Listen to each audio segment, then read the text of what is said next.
Welcome to Rise and Shine, your daily business tech boost with me, Charly Leetham. If you're a small business owner looking to simplify technology and get real, actionable advice from someone with 35 years of IT experience, you're in the right place. Every episode, I'll dive into tools and systems like email, CRM, marketing and tracking, and I'll break them down into bite-sized tips you can use straight away. Your time is valuable, so let's get straight to the point. It's time to work smarter, not harder. Rise and Shine. It's your dose of business tech inspiration with me, Charly Leetham. Episode number 630, and I'm following on from yesterday's episode about bandwidth. I actually wanted just to get into that images and compressing images and how much of an impact it can have on your site and on your SEO specifically. So we all know that images can make websites beautiful. What most people don't realize is that they can make them slow. They can impact your SEO and they can impact the amount of bandwidth. Well, they do impact the amount of bandwidth that your website uses. But today I want to talk about the SEO impact of it in specifically. So the question is, how much does compressing and optimizing your images really affect the SEO of your website? Are we talking about small improvements, or are we talking about it being a total game changer? Let's unpack what compression does, why search engines care about it so much, and how to do it right without wrecking your visuals, because that's the other issue that we see. What does image compression actually mean? Image compression is simply reducing the file size of an image without drastically changing how it looks. The goal is to make the image smaller in terms of file size, megabytes or kilobytes, so that your pages load faster. It's like folding clothes folding clothes neatly, really. It's the same sort of stuff, just taking up less space. So, I can have a jumper and I can fold it messily and throw it into a drawer and it takes up a whole heap of room.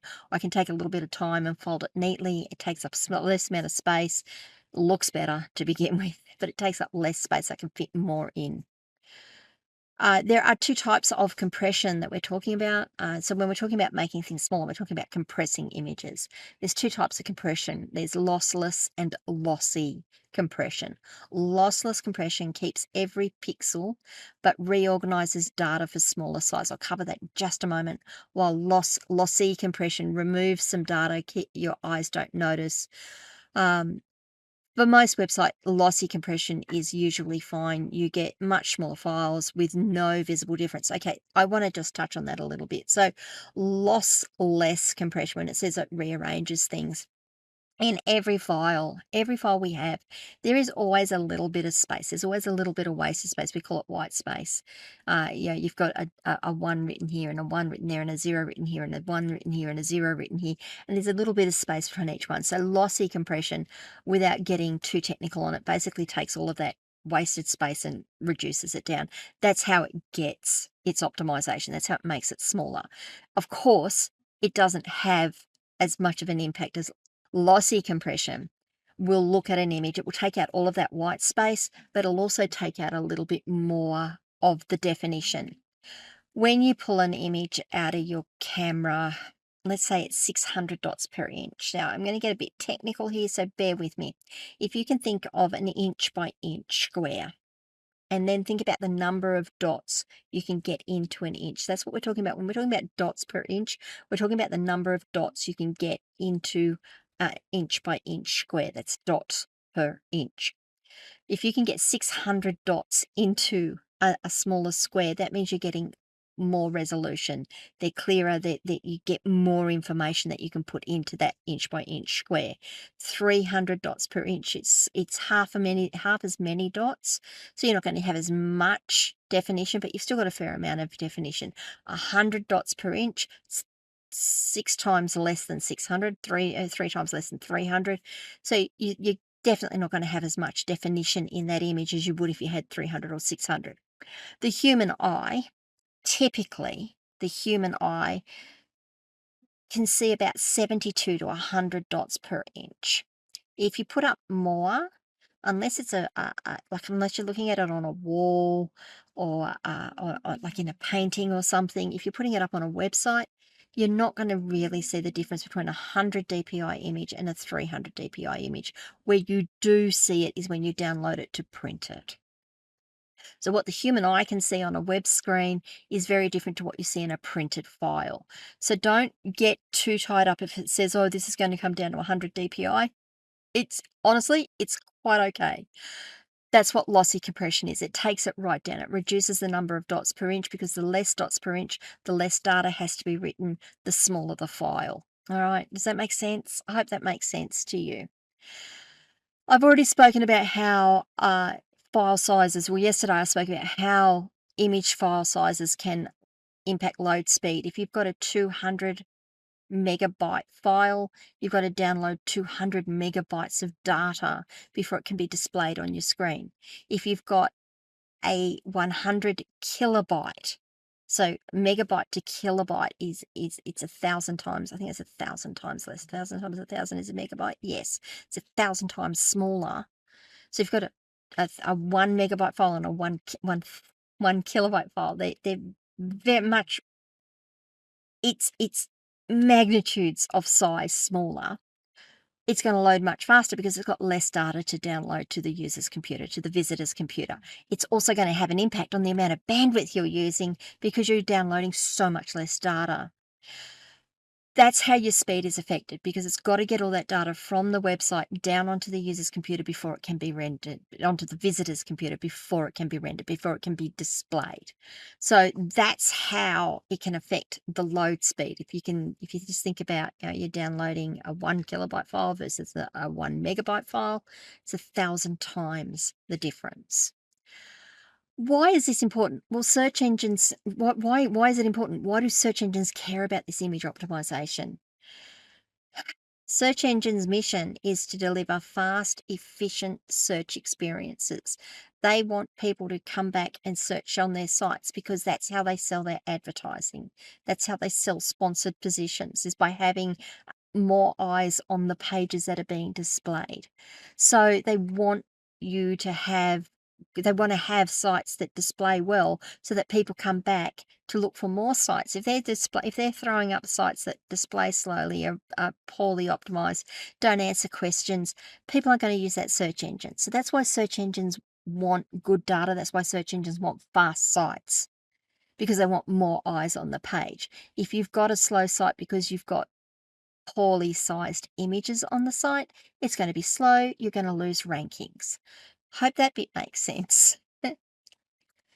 The key here, though, is not to make your site ugly. It's about being smart with the compression. It's about finding that sweet spot where your image still looks great, but it loads almost instantly. You can even automate it so every new upload gets optimized without extra work. Right, so very quickly spoke about the why page speed or page load is important. Let's talk about some of the SEO impacts of this: speed, rankings, and user experience. Google did a speed update some time ago, and mobile page speed now officially influences your rankings.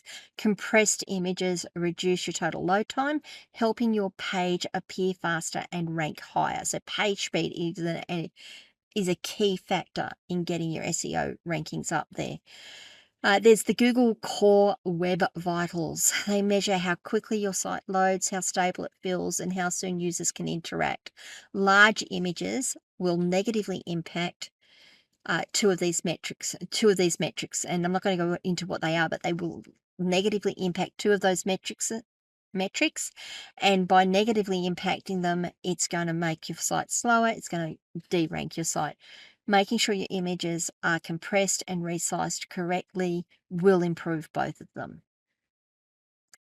Mobile experience and compression is really, really important. If you can imagine, on mobile networks, image compression makes an even bigger difference. You certainly don't want to be downloading a 3 megabyte image over your mobile data. We call it public Wi-Fi, but it's over your mobile data. I take a very small amount of mobile data on my mobile phone, the last thing I want to be doing is going to a website that is chewing up that mobile data and not leaving it for me for important things. So having small images means that I'm more likely to go back and visit your site. Not only does it load faster, but you're not using up my bandwidth to display your poorly rendered images or your poorly optimized images. The next thing that impacts is, of course, the bounce rates and your engagement metrics. So when your site loads fast, people stay longer. It lowers bounce rate. Bounce rate is the amount of time, how quickly someone hits your site and leaves your site. If your site takes too long to load, if it's too slow, people go, oh no, I can't be bothered, and move off. And it's really quick. That's the bounce rate. Engagement is how soon do they click through? Do they click through to other pages? Do they click on buttons? Do they watch videos? What are they doing on the site? Those both signal to Google as positive user experiences. The lower they are, the more positive the experience that Google will infer from that. So having compressed images that make pages load faster, that don't slow down things, that don't use up people's bandwidth on their own plans is massive as well. It has a great impact on it. Smaller images also means smaller pages. Smaller pages also means that the spiders, the search bots, can index and view your pages more quickly. They will view more of your pages, which means you're going to get more of them into the search engines more quickly. So it's this whole flow-on effect, isn't it? It's like a little snowball. You start with this one thing, and then now you've got this huge thing that one little change can have a huge impact. So what are some of the practical strategies? I spoke about this yesterday. I want to go into it in a little bit more detail today. How do we compress images without killing the quality? So you've got to choose the right file format. Now, look, people are going to say to you, use JPEGs for photos and PNGs for graphics, WebP or AVIF are modern formats. Okay, let me break all that down because it's all just jargon, isn't it? So JPEGs, JPEGs, JPGs is the other things that you could call it. They are great for photos. If you pull a photo off of your camera, it will normally be a .jpg format. And JPGs are typically better optimized. They're typically a smaller file size. They don't have to do as much. Well, I know it sounds strange, right? They don't have to do as much because they're not trying to keep transparent backgrounds and stuff. So JPEGs are great and they are good for photos. If you're putting up a photo, you should probably put it up as a JPG. If you're putting up a graphic that doesn't have a transparent background, you should probably put it up as a .jpg. I'm going to cover off the last two formats in a minute. PNGs are great for graphics that have transparency. So if you've got a transparent background and you need to let other things show through on it, it does need to be a PNG. You can't get around that. Well, you can't get around it using traditional formats. PNG is the way to go. You might be able to do it with a GIF. Now, I'm going to say it's a GIF. I know there's a lot of you are out there going to yell at me and say, Charly, it's a GIF. I'm going to say GIF. Sue me. They are an older format. They are even bigger than PNGs. Don't use them. Use PNGs if you can. Now, there are two modern formats that you can use, WebP and AVIF. They give you a small size and they give you incredibly crisp detail. They are very, very clear. A WebP format can cut image size by 25 to 35% compared to a JPEG without any visible loss. Like, it's massive. So there are tools out there that will convert JPEGs to WebP. You can also set your websites up so that if you upload a JPG, it will automatically convert it to a WebP and display the WebP, particularly if you're using a site like WordPress or a system like WordPress. There are plugins that will do that for you. The Smush, S-M-U-S-H plugin by WPMU Dev does that, and I use it myself. There are tools, however, that you can compress images with. Now, before we get into like compressing the images, let's talk about actually resizing the images. I spoke about this yesterday as well. When you pull an image out of your out of your phone, it's huge. It can be like 2,000 pixels wide. Nope, 4,000 pixels wide and 2,000 pixels tall if it's landscape. That's huge. Your screen, the screen that I'm looking at while I'm doing this video, is only 1,920 pixels wide. It's like half the size of the images that come out of my phone.